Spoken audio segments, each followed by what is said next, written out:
असतो मा सद्गमय तमसो मा ज्योतिर्गमय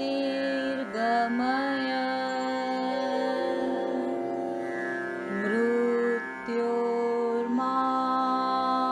मृतं गमय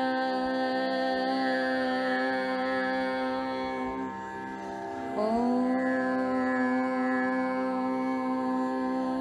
शान्तिः शान्तिः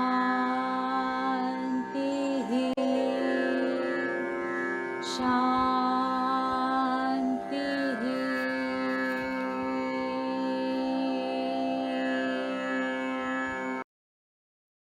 हरिओम।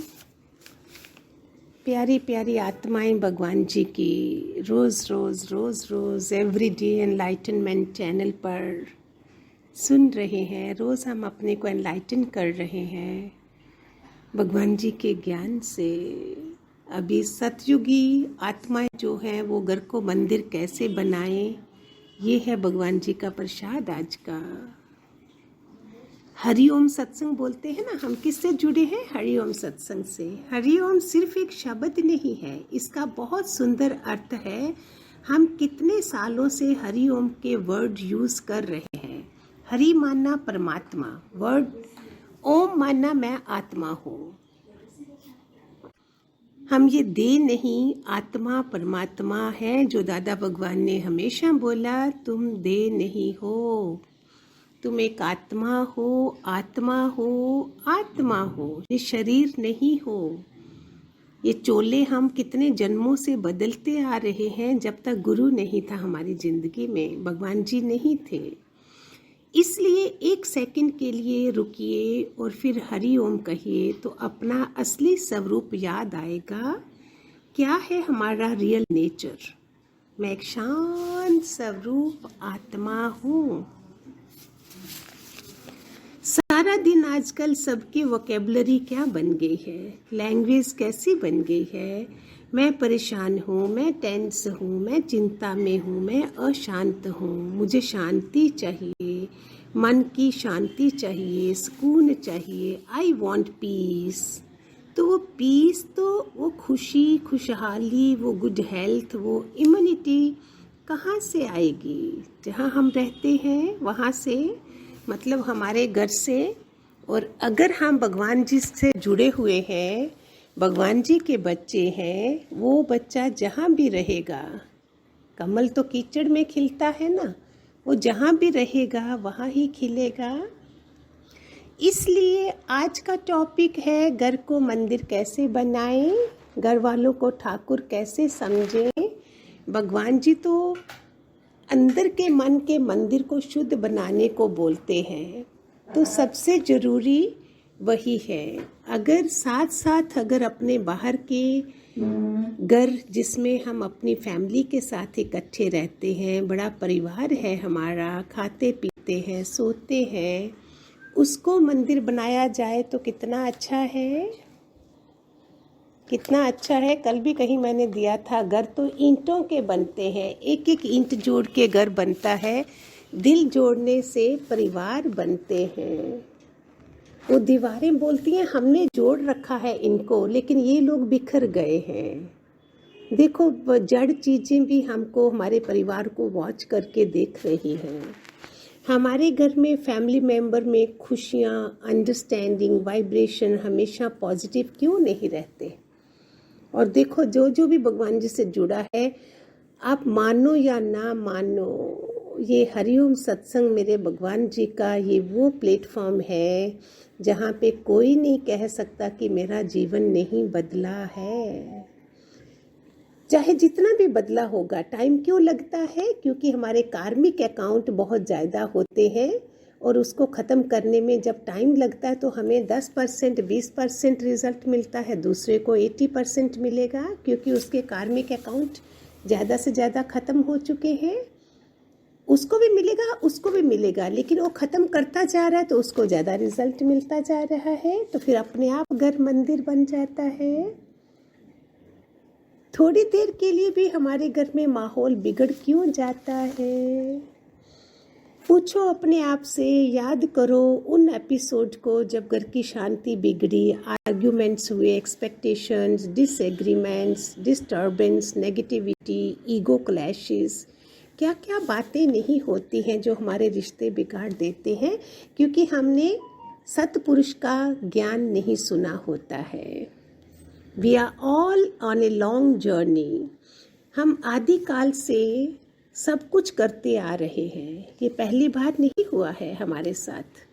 जैसे हमारे शरीर की एज होती है 40 या 50, 60, कुछ भी, मगर आत्मा की एज क्या है? वो तो हजारों सालों की है। हे अर्जुन, तो कितने जन्म तुमने लिए, कितने मैंने लिए, तुम्हें याद नहीं है और मुझे सब याद है, क्योंकि मैं आद से हूँ। मैं आद से हूँ। वो आत्मा की एज है। ऐसे हमारे संस्कार बनते गए। कोई सत्पुरुष नहीं था, गुरु नहीं था, और हमने वो संस्कार नहीं बदले। अगर मैं कंजूस थी तो मैंने गुरु के घर आके अपने को खोला, नहीं तो कंजूस ही चली गई दुनिया से। फिर आगे कंजूस रही, गुस्से वाली रही, कोई समझाने वाला नहीं था, कोई संस्कारी जो बड़ों की इज्जत करना, छोटों को प्यार करना, ये सब चीज़ें कोई समझाने वाला नहीं था। तो मेरे संस्कार और पक्के होते गए। फिर किसी जन्म में गुरु आके बिल्कुल ज़ीरो बनाता है हमें। चाहे आप अरबपति हो तो भी आप ज़ीरो बने रहोगे, क्योंकि संस्कार बदले हैं। गुरु के दर पे हम आए हैं, उसके पाँव में हमने सर दिया है। यही संस्कार हमें बार बार, अभी सत्संग जाने के संस्कार बने हुए हैं इस जन्म में। अगर हम पीएचडी की क्लास पास करके नहीं जाते हैं, फिर हम पैदा होके फिर भाग रहे होंगे कहीं सत्संग में। मज़ा तो है कि हम किसी सत्संग वाले, सदाचार वाले घर में ही पैदा हो, जहाँ बचपन से ही हमें ऐसा माहौल मिले जिसमें हमें हमारा व्यक्तित्व, एक समाज में एक बच्चा पैदा हुआ है, कैसा व्यक्तित्व होता है, कैसा इंसान होता है, वो कैसी मिठास होती है, उसकी मधुर आवाज़ होती है, कोई गंदगी ही नहीं। वो हर जन्म उसने अपनी गंदगी को साफ कर दिया गुरु के आगे। जब हम जाते हैं संसार से तो क्या लेके जाते हैं? गठरी भरकर कर्मों की। बोलते हैं ना, अगर मैंने नीम या नींबू के बीज बोए हैं, क्या वहाँ से आम के बीज आएंगे? आम निकलेगा? नहीं निकलेगा ना। इसलिए जब आए थे तो खाली हाथ आए थे, लेकिन अंदर में कार्मिक के अकाउंट थे, तभी तो नीचे भेजा गया।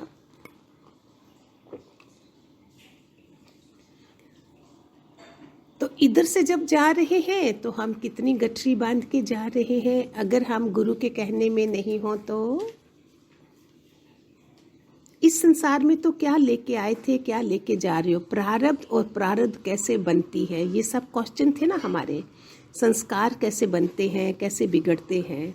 हर रोज़ की आदत, छोटी छोटी आदत हमारा संस्कार बनाती है। जैसे हम सतयुगी आत्मा है तो हम 5 बजे मैक्सिमम, सुबह 5 बजे तो उठ जाएंगे मैक्सिमम। ऐसे 3, 3:30 हमारा टाइम है, लेकिन दूसरा 5 बजे तो जाग जाए, सूरज से पहले तो उठ जाए। ये भी संस्कार बनाते हैं हम। हमारा सत्संग ही सुबह सुबह होता था, इसलिए सुबह उठ के जाना ही है, सो ही नहीं सकते हो तुम। तो वो तमोगुण भी निकल गया है इतनी भगवान जी की कृपा से, और हमें सुबह की सैर भी हो गई, और सुबह के ताज़ा ताज़ा आत्म भोजन मिल गया। कैसे संस्कार लेके हम दुनिया से जाएंगे? फिर और खाने पीने का ढंग, दूसरे को सहनशीलता कितनी आती है, कर्म कहानी पता चलती है, कितनी चीज़ें आती है। एक सतपुरुष हमें कहाँ कहाँ से जगाता है।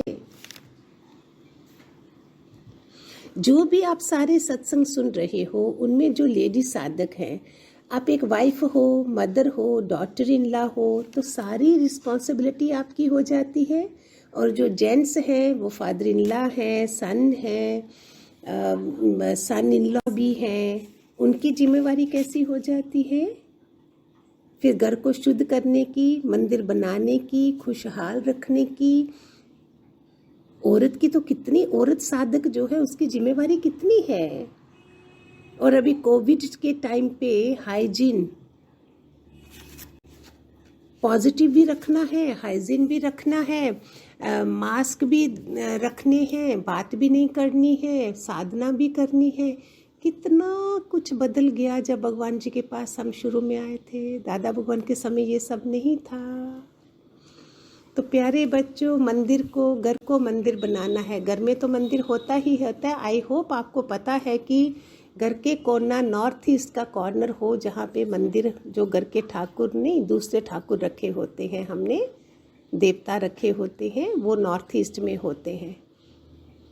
वहाँ का भी एक दिन बताऊंगी आपको। अगर आपने फिजूल की मूर्तियाँ मंदिर में रखी हैं, उनको देख लीजिए। ऐसे इकट्ठी ज़्यादा नहीं होनी चाहिए, 2-4 मूर्ति हो उसमें, पंच देवता जो होते हैं।